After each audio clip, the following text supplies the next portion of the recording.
If you've ever thought of walking as a gentle, non-challenging pastime, prepare to change your mind. We are on an adventure with Brando Yelavich, the self-styled Wildboy, and be in no doubt, things get wild.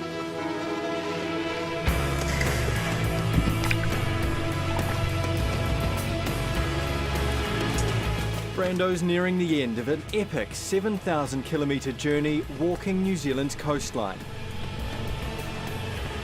And we're about to get a taste of his world. But not just me, spare a thought for cameraman Chris Jones, doing the same journey, but with all his camera gear.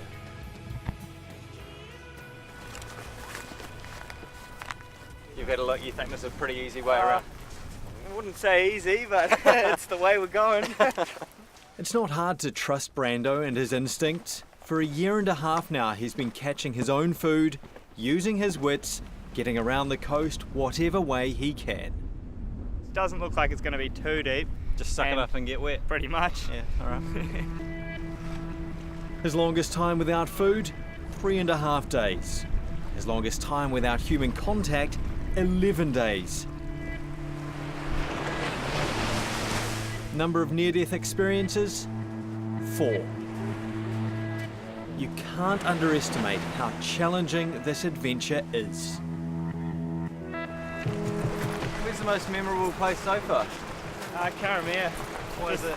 The generosity, the beauty of the landscape. It's just it's amazing down there. It was the first place I really got the taste for southern hospitality, like full on, do whatever they can to help. And what we quickly discover is just how tough New Zealand's coastline can be. For every golden crescent of sandy beach, there's a mass of jagged boulders.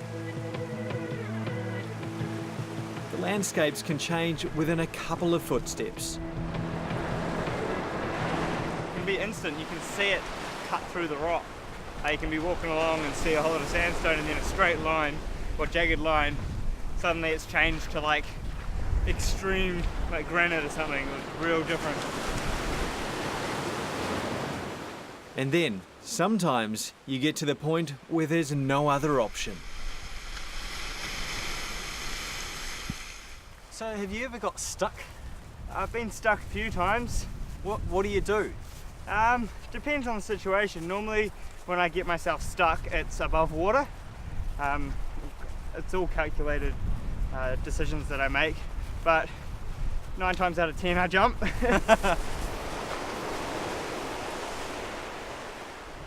We've been going for about 2 hours now. We've only covered really about 4K. Brando's charging on ahead. Basically, he wants us to get all the way around this curve over to the point way over there. It's a bit daunting. Which brings us to our first big barrier. I'll probably blow up the pack raft for this one, take your gear across, and unfortunately, looks like you're swimming. Swimming, okay. Do we know how deep this is? No, but it's not going to be shallow. Okay, well that's good to know. All right.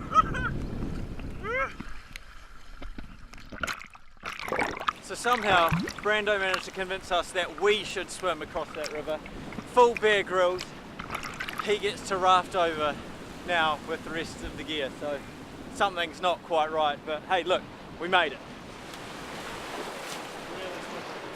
Yeah, okay, we made it, but we were still definitely slowing Brando down. How much do you generally walk in a day? In a day, 20 to 25 kilometres. And we've done about 7. Beach, rocks, waves. Even the smallest of obstacles can prove a huge barrier. In this case, we had no option but swim and climb. Still, Brando did manage to grab us some fast food. Dinner.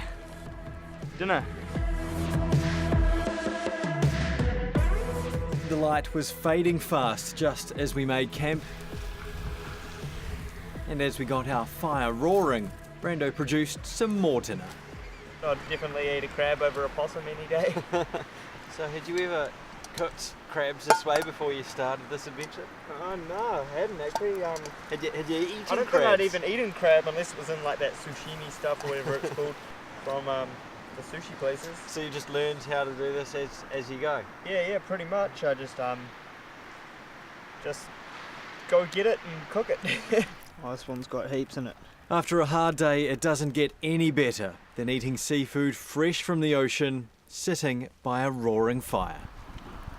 This trip is a hell of an undertaking, but for Brando, it was also a way out. So I was headed down the wrong road in life. I was smoking lots of dope with my friends, and it was taking over my life. I started getting in trouble with the police. I ended up on the dole, and I just didn't really like the life that I'd fallen into. So I decided I don't want any of that. I can do better than this, and I'd always had this dream to walk around New Zealand. And now it's that dream that keeps him going. It's just the small things, the new things, just coming around that corner and not knowing what's there and there being something beautiful. A lot of people think, why not just keep on walking? Like, you go for a walk along the beach and you walk around the corner and you walk around the next corner, and then you think, what's around that next corner? And I kind of decided, why not find out what's around all the corners? The cold light of morning gave us the chance to find that out. Right, nice night. I sure was. Yeah. So, what's planned? Another 10 k's or so, is it? Yep, exactly. 10 Yep. k's. Just a small day for you guys. Okay.